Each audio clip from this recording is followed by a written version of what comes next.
You are the one they call president? I am. Rise before Zod.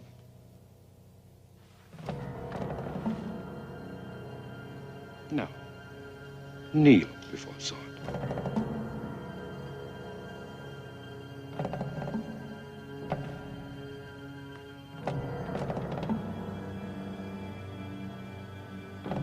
I said, imagine the power if Donald Trump said, right, national address, live to the nation, and all he did was the camera beamed on him at his desk at the Oval Office, and he got up and he came around the front of the desk and he just said, I just want to show you what I mean by my concern for race and unity, and that I get it, and that we're going to make change. And he got down on one knee and just bowed his head and showed respect. Friends, I am seeing something that is completely disturbing to me. And when I say to me, I mean as an American first, then I mean as a member of the black community. I'm seeing people, white people, that are getting down on their knees and asking for forgiveness for nothing that they ever did wrong. It is disgusting. This is starting to look more and more like what it actually is, a cult. They use deception, manipulation, a lot of guilt to get us to submit. And first it was the mask. You got to cover your face, otherwise you're potentially killing people. And now you got to get down on your knees, otherwise you're a racist. And if you're thinking, I'm just going to lay low for a while, sit this one out, because silence is also racism. And people will say, well, this is all complete madness. What's going on? It doesn't make any sense. It's not supposed to make sense. It's supposed to shock us and make us paralyzed, while they continue with this complete takeover of the society. Or as the World Economic Forum calls it, the Great Reset.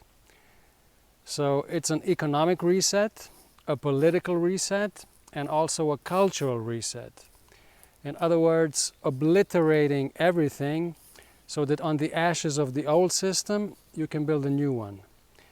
And that's why they are now desecrating and removing these statues of people like Winston Churchill, Christopher Columbus, and if they can get their way, George Washington and Thomas Jefferson. George Washington was a slave owner, and we need to call slave owners out for what they are. Whether we think they were protecting American freedom or not, he wasn't protecting my freedom. I wasn't someone who, my ancestors weren't deemed human beings to him. And so to me, I don't care if it's a George Washington statue or a Thomas Jefferson statue or a Robert E. Lee statue. They all need to come down. So what's next? A market crash? The second wave? Maybe just more violence or some brand new scam? I guess what we can say for sure is that the agenda is not going anywhere. This is not going to stop. It's only going to progress and intensify until we stop it. And this is really, for me, at the core of everything. Because people think, somehow this is going to go away, or someone else is going to solve everything, like maybe Donald Trump. And I think Trump is a good guy. But we can't rely on Trump. He's surrounded by the swamp creatures. And what if he gets eliminated? What are we going to do then? So we need to rely on ourselves. We need to take full responsibility, full ownership of the situation. And also we need to realize and admit that the root cause of all of this is our own complacency. We've been lazy, not just us, but also our forebears. Because this cabal, this global elite, they've been around for a long time. How about they shot a president in broad daylight in front of everyone and they got away with it? How about the war on terror? Killing millions of people, all of that destruction in our name, and they got away with it. They got away with all of this because we let them. So what I'm saying is I don't want to point any fingers. I'm as much to blame here as anyone else. But what I'm saying is we've wasted many opportunities. Let's not waste this one, okay? This is the opportunity to go for the head of the beast and finish this once and for all. And the way we fight this is we keep our eye on the target. Our target is the global elite. It's not these groups, these so-called leftist groups. That's not our enemy. There's nothing that the globalists would want more than for us to spend all our energy fighting the leftists.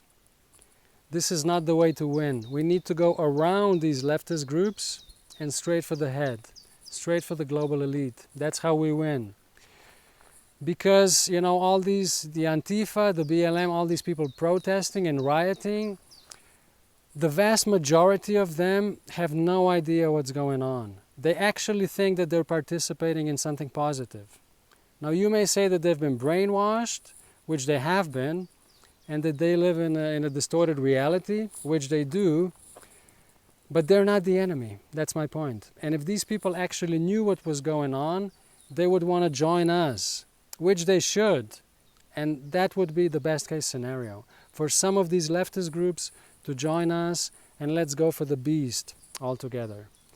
Because the globalists, they think we're stupid, they think we're lazy, they think we're just going to surrender and take it all. And I say, let's prove them wrong. And now, finally,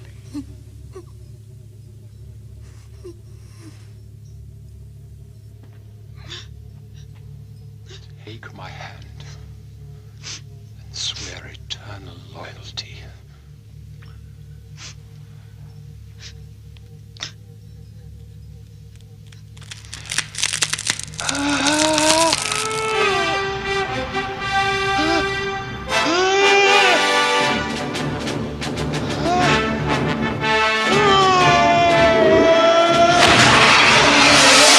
Because I agree. I see us winning, David.